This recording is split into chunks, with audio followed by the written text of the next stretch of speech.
You're listening to Polished Woman, only on LA Talk Radio. Hello, everyone! Yoo-hoo! Another episode, and this time it's gonna be funny because I'm with both comedians. Hey! Hey! So welcome to Polished Woman, and I am Jessica Rodriguez Bunevacz.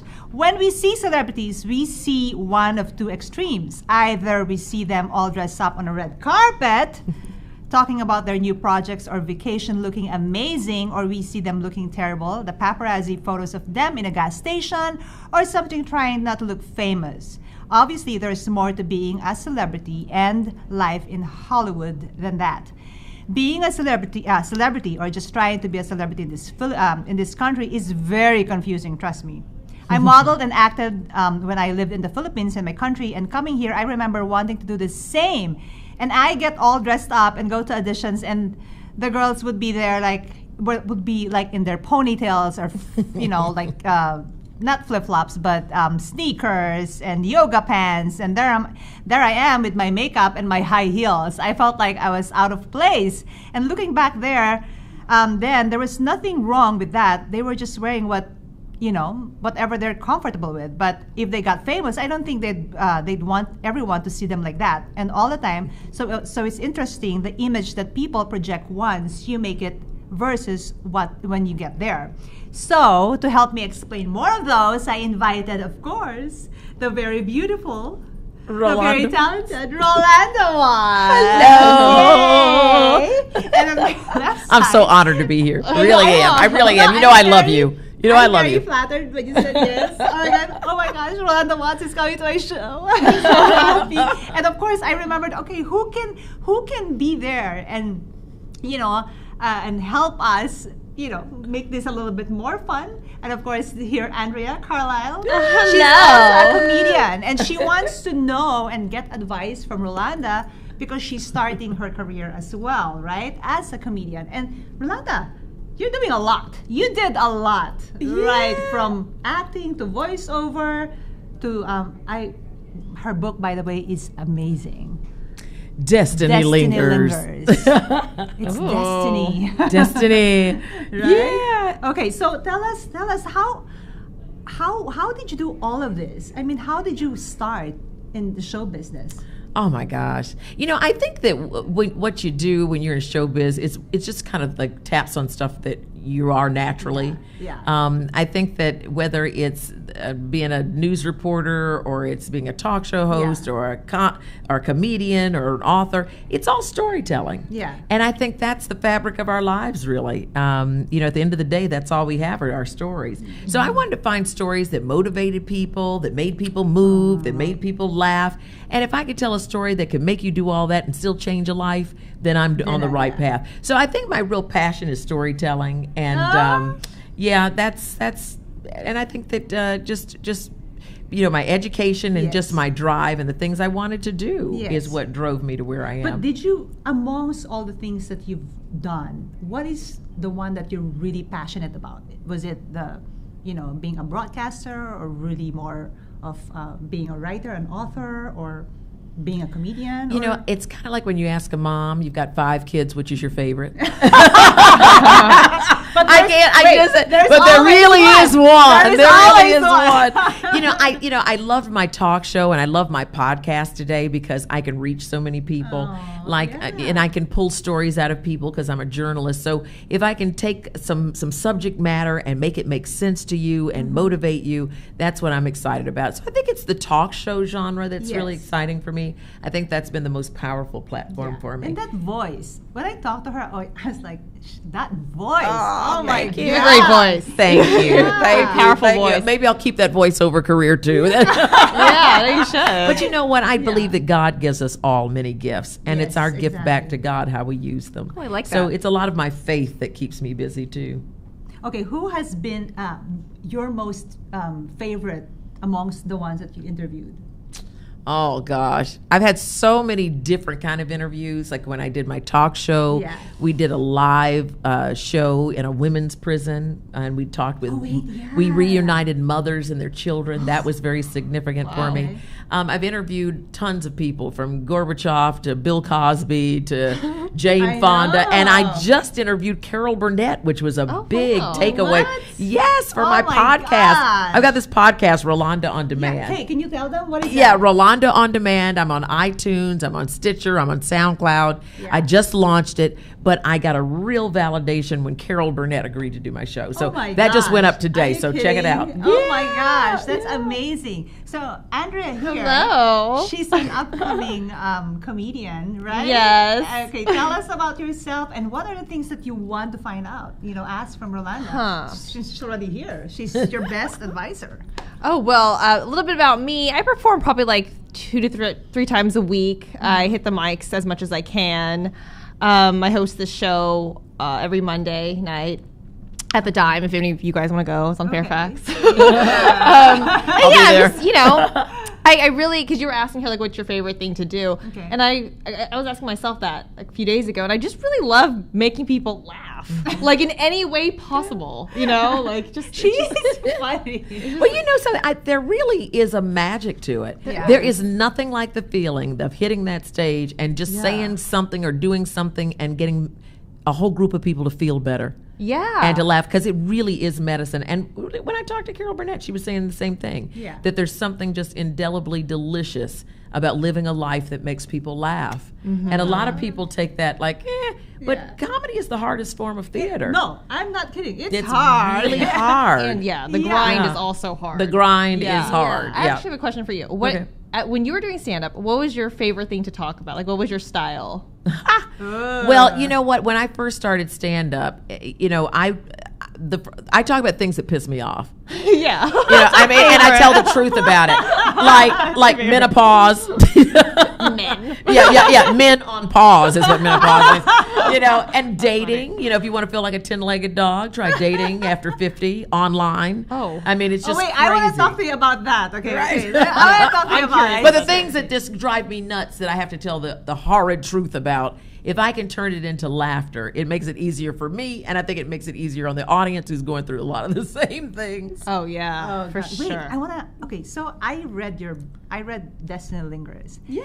What happened to that hostage thing? That story. That is the one that gave you that break, right? Yeah, That story. Right. Well, something in Destiny Lingers, my romance suspense novel, which is a creative nonfiction. It's basically you can take real stories and then Yes. elaborate them. Yes. I really did help negotiate a hostage situation when I was a news reporter in New York. And had it ended the way I wrote it in this novel, girl, I'd be sitting up here with 10 Emmys in front of us.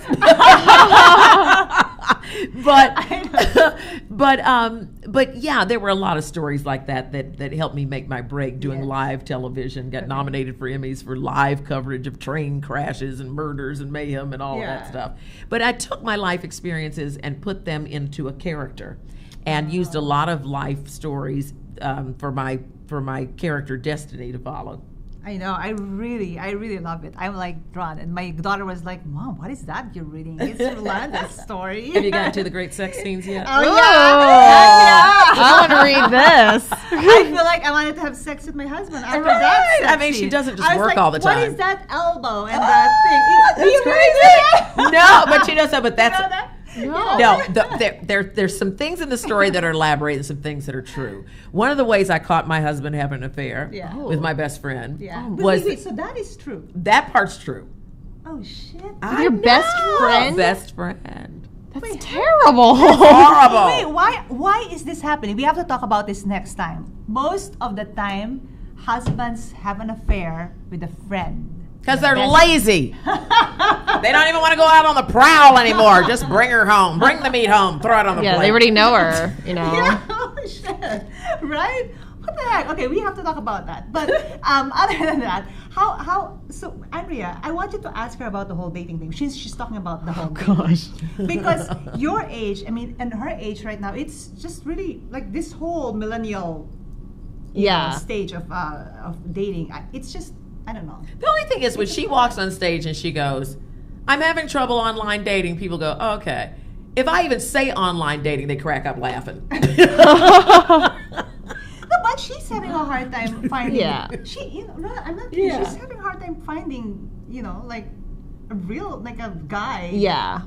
would actually want to be in a relationship, right? Yeah. Not only you though, a lot of Oh my these gosh. women who are now at age 30 or even 35 are just like, you know. And the really beautiful ones, like Yeah. and smart Yeah. and like Yeah. good. I mean, I'm just Yeah. like, how are you single? Yeah. Like, Yeah, because y'all need to get out of cyberspace and meet people on Earth. You know, Yeah. I know that sounds crazy, but I think social media connects us, but I think it also separates us a lot. totally. Exactly. Yeah, I don't use Yeah. apps. I I don't. Yeah, well, I will admit I've used a few, but Wait. but clearly they aren't working either. But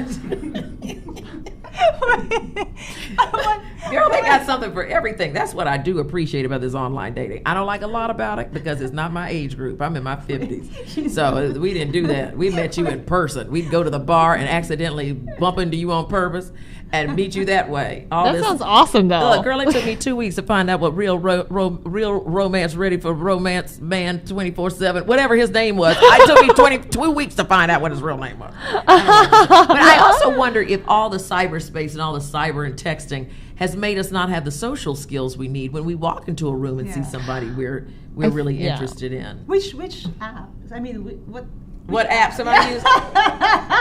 Well, first of all, let me tell you.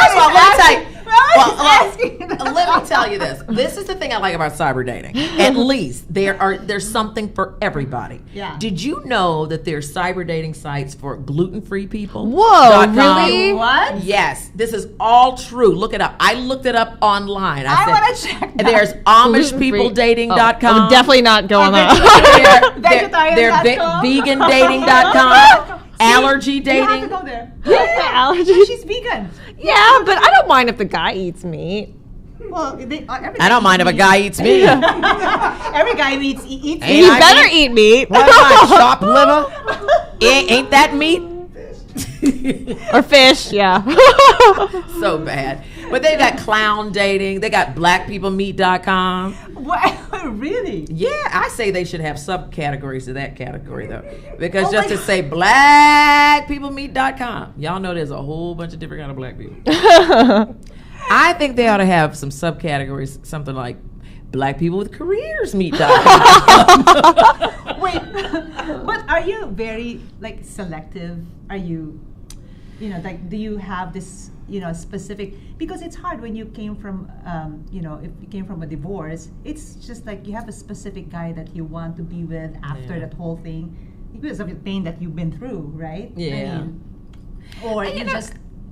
I don't know. I think that's Yeah. part of my issue, that I don't have like a vision board or something. Yeah. Because the good, like I was saying, the good news is that while the dating services have specifics for us, the universe is asking that too. Be specific. What is it that you want? Like I believe that I've done Yeah, so much. that's right. If I could make the list of things I wanted in careers and make it happen, Yeah, why can't we? I mean, it's kind of like clinical, but you really do have to kind of put it out there so you know what to attract. So, okay, Yeah. so what is it that you want? So Andrea would have like, Oh, gosh. what is it that you want? What kind of, let's write it right now. Get our list. Yeah. You know what I have started doing though? Yeah. If I go out with somebody, it may not be the end all do all date, but I will go home and write down the things I really, really liked about that person. That's a good idea. Because it's hard for me to just sit here and go like, this is what I want. I want him cute. I want him rich. I want, whatever it is. Yeah. It's better than I come from an experience and go, wow, what I really liked about that person was that they were kind, that they were very generous that's with a their very good time. idea. Yeah, that's a good That idea. they were respectful to me and my opinions and my very existence these days as a woman. So there are things I check off my list based upon experience. So that means I just have to keep using those apps. Oh. Yeah, hey, whatever works. So we have a tweet here. How did you both get started with comedy? You want to go for it? No, Me? go. Oh, okay. Go ahead, yeah. Well, I was just chilling. That's how it happens. And I think I was like at a coffee shop, and this guy comes up to me who's a comic, and he was doing a bringer show. I'm sure you're familiar with that. This is like back in 2013. And he's like, hey, we're looking for like pretty girls to try comedy. Do you want to do it? And I was like, why not? Right? Yeah. He's like, you have to bring, because when you first start, you have to do bringer shows where you bring friends, Right. and they're horrible. And so I brought friends, and I didn't even have any material. I just told a crazy dating story about. I don't know if I should talk about it on here. Yeah. Well, basically, I got mad at this guy because he wouldn't have sex with me on my birthday. I was dating him, and then he's like, "I'm so sorry. I'll make it up to you. I have a surprise for you. Can I bring it tonight?" And I was like, "Sure." So he comes over, and it's in a brown plastic bag, and then he's like, "Okay, well, this is for the bedroom." Okay, so we're having sex. I'm in doggy style, and he's like, "Are you ready? Are you ready for your surprise?" And I was like, "Sure." And he pulls out these like 2 huge cucumbers. And I was like, Not 1, but 2. I know, but 2, and they're huge. And I was like, wait, are you are you making me a salad? Like, what are you doing? And then he's like, and this is while you're having sex? yeah, this is like during, Oh, and he wanted to okay. use them on me, all right? And so anyway, so I told that story on stage. I had jokes in the story and everything. And I did really well. And since then, I've been, doing stand-up. And using cucumbers. No, definitely not. Cucumber. The farmer's market, I asked him. The farmer's market. organic. Oh my Organic, God. He's like, they're organic, just like you like them. Oh my gosh, that is crazy. Now she got. Hey, I remember that story you told me. I'm not sure which one, but all I know is that really funny we still have sex. It just hurts. Oh no! But they've got things for that. I remember that story you told me. Which one? I'm not may or may not validate it on air. I told you. Use that for your when you do your comedy. Oh Remember? God. We're talking about having sex during menopause. Oh whoa! It's hard to have sex with the menopausal belly. It's really hard, No. Yeah, you remember those days? You're very flexible. Now, imagine doing those positions. What you call it? Doggy style. Imagine doing that with wearing a what do they call it? An inner tube. Oh my God! What? Think of all the positions you're doing, young girl. And wrapping, what do they call them? Uber tube, inner tube. I'm gonna have to Google this. You know that big thing you wear when you go swimming? That's what your belly's gonna feel like when you turn menopausal. Oh my Imagine God! flipping your legs up in the air doing that, little girl. And you're like, I can't breathe. You get that position, you get those scissor legs up. Boom. And it's like, come on, daddy. Come on, daddy. Legs like this. Come on. Come on. You're 20. Come on, do it. Harder. Honey, when you're this age, I can't breathe.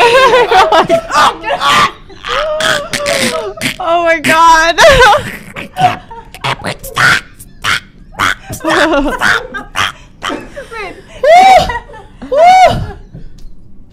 Oh And whoa! the thing is, you can't tell the guy, wait, stop. It's called the menopausal belly. Wow! Girl, it's going to come to haunt you. You better watch them French fries. Oh no! Well, hey, you guys, you women, you're watching a live comedy sketch. Oh my God! Here. Oh my God. Okay, but I'm reminding you guys, please tweet your questions if you have any questions. There's for no her. telling. Oh my gosh! Like Rolanda actually told you her private, It's all jokes. Yeah. But I tell you what, Yeah. though. You asked how we started in the Yes. business. Yeah, And how did you start? I started because, well, first of all, Kim Coles is a dear friend of mine. And Oh, I was a yeah. bridesmaid in her wedding. And she said to me, you have always wanted to do stand-up comedy. You've told me that.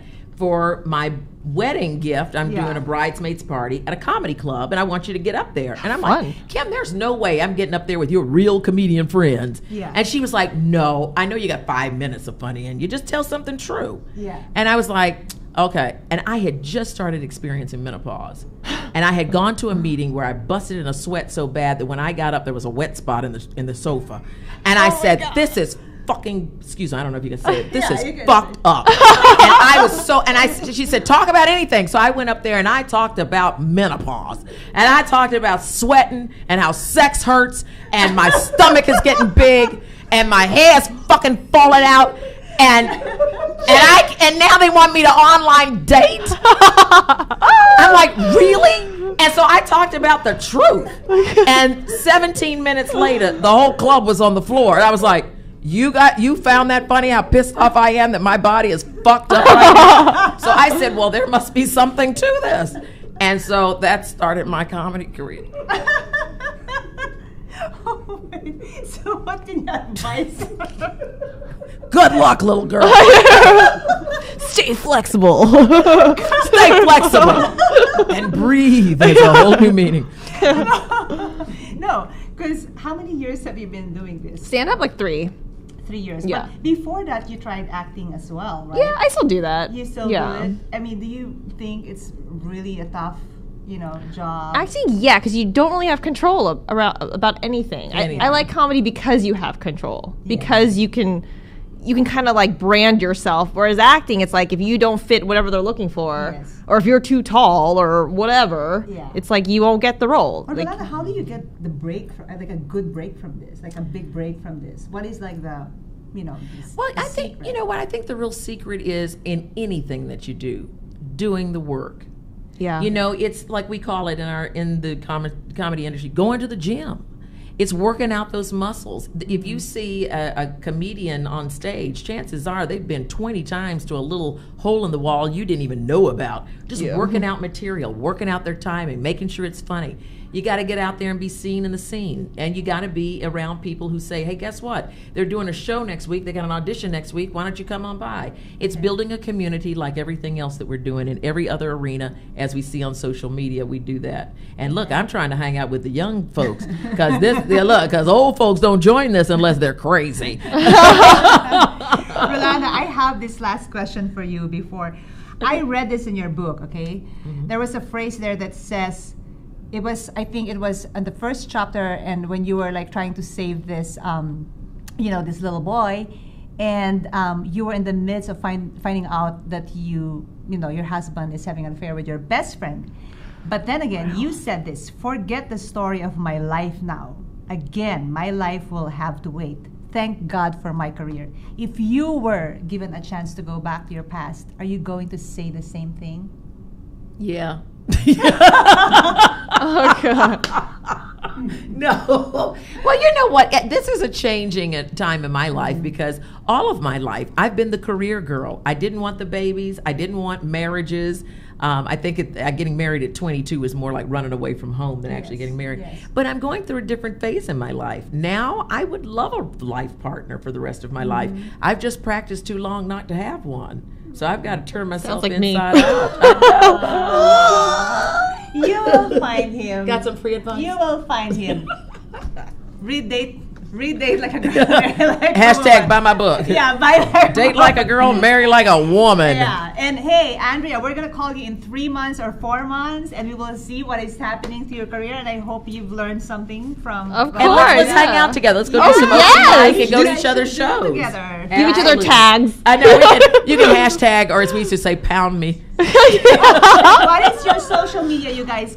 So they can follow you? Absolutely. I'm at Rolonda Watts, and that's ROLONDA, at Rolonda Watts, and I have a wonderful podcast. Speaking of comedy, I just interviewed Carol Burnett on Rolonda On Demand, and you can get that on iTunes, Stitcher, SoundCloud, ROLONDA.